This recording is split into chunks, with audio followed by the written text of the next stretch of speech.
above the studios here at Sacred Heart University. CT Sports now rolling right along. We're talking about the Four Horsemen. He's our horse right here. We've been riding Sean Patrick Bowley every Tuesday during the high school football season. Thanks for being here again. And thank you for allowing me to be here. So Sean. Wow. Well, we've been up since early this morning, all of us. So bear with us. So here's the deal: we have the two sites for the high school championship game. You're scheduled to have 2 games in New Britain, 2 games in Shelton, but you have these 2 lower Fairfield County teams in Greenwich and New Canaan that are going to be playing for the state title. And we know those teams would rather play at Boyle Stadium in Stamford. Earlier today, right, the folks from the CIAC were adamant that no, but maybe that'll change. Well, I mean, look, they're gonna make a push, try and get it at Boyle Stadium, where if you're not gonna, in my opinion, if you're not gonna play it at like a special place like a Rentschler Field or they don't have West Haven, which I thought it was a pretty nice venue, or a Central Connecticut State or a Southern. If you're not gonna play at a venue like that, then these predetermined venues, to me, it's like, what's the difference? Play it at Boyle Stadium. I know everyone. I used to be one of those guys like, no, we're not gonna go play at Boyle because we have it at Central. But now that we're playing at Shelton, which, it's a high school stadium. It's nice. They got new turf and everything, and they got big seating and stands, and it will accommodate a good crowd there. But, there's nothing really other. I mean, I like it, but there's nothing really special about these venues. I mean, Willowbrook Park to me seems like a championship-style venue. But Boyle Stadium is a championship-style venue, and you might as well just play it there. If it's going to make more people go, play it there. Then you get, the problem is also, now you got a third site. And you and I, 3 games going on at one time. I want to be able to watch all 3 games. That's another pet peeve of mine. We are not in that era anymore. We got rid of Rentschler Field. Can't watch the 3 straight games on a Saturday, 1 on a Friday night. That's what we should do it. That's ideally what we should do. But it's not. It doesn't work out that way. So what do you want me to do? Everyone's like, why aren't you outraged about it? I don't care. There you go. Play at Boyle. There you go. Hey, let's talk quickly about some of the teams involved. So obviously, you have the Marinellis going at it. John Marinelli from Greenwich, Lou Marinelli at New Canaan, father versus son. But a big story that I don't know that a lot of people know about what happened at Greenwich. A sad story. One of the players lost his father early in the week. And they've had a really emotional week. The funeral service was actually this morning, and the team has done a nice job in rallying around that, and despite that, it just keeps putting up points. A great showing against Newtown in the semifinals. I mean, 50-0, you shut out a team like Newtown. So, is Greenwich got to be the prohibitive favorite in this against New Canaan? Yeah. Well, first of all, they played.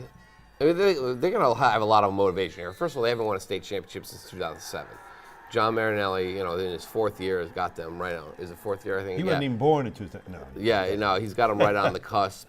What better way to win your first title than winning against your dad, who's got 100 of them? He's not going to give one to you. So you might as well just be like, well, I'm going to just take one from you, Dad.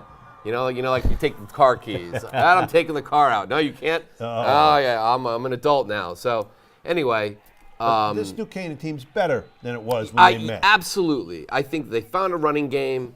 I think that they moved some pieces around. Look at this. This is an impressive performance against Fairfield Prep, a team I thought that had a chance against them. They're playing exceptionally well. This is not the same team we saw October 5th when they got smoked at their own field by Greenwich. And that was the worst. I saw Lou Marinelli after that game, and he was just crestfallen. Well, he said it was the kiss of death being ranked number 1. He said it was our fault. It was our fault. So it just took this team. Yes, it has all these Division I, FBS kids.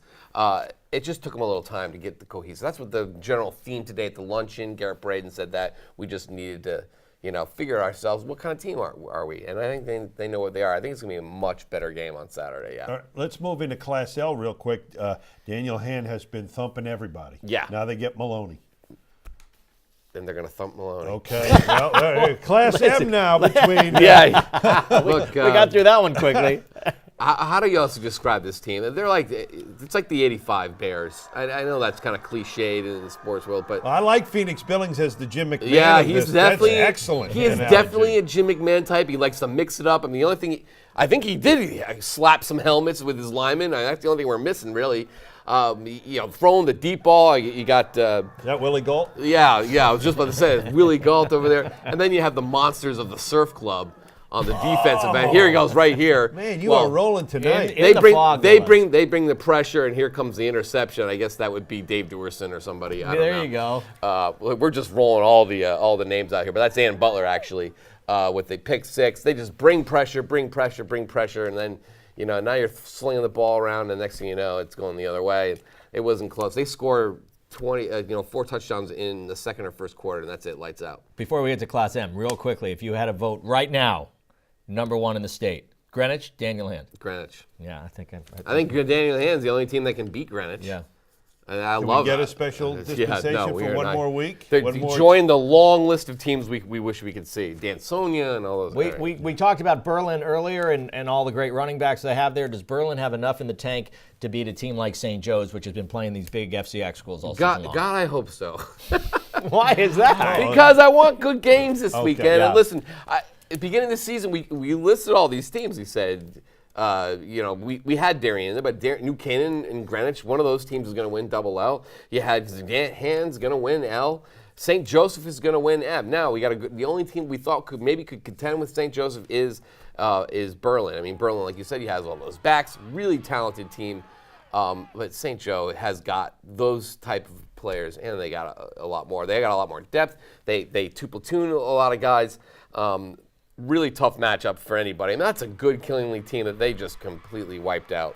So I really hope that Berlin brings it. I'm sure all these teams, these underdogs, are kind of sick of hearing all these preordained titles being given out on Saturday. But hey, all right. let's see it, guys. Let's go. Are you ordaining? Are you crowning Bloomfield in Class S? What about HK winning its first? I love the fact that HK is in this game. I love the small school getting in there. I mean, Bloomfield is a small school, albeit kind of like the S stands for. Yeah. I mean, Bloomfield also a small school, and they're proud. I mean, this is a traditional program, very proud. I love the fact that HK is in here. I thought it was going to be Stafford. It's a good story that they were able to upset them.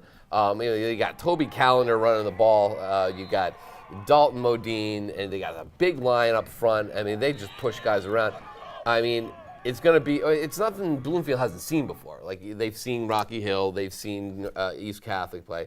This might be the better of those, but they have so much speed, and Kaijon Butler is just tremendous. He's one of the best players in the state. He's really good on both sides. And they have so many other weapons. Yeah. It's not just him, and he's just like, all right, we're going to stop him. We're going to focus on him. They got all these other receivers. They got the freshmen at they're tremendous. I feel like so are you. We're out of time. Oh, all right. Well, we're out of that's time. it. I'm going to alert your chauffeur, though. Make sure you get home safely. All right. That's right. We're going to be right back with more CT Sports Now right after this. Thank you, Sean.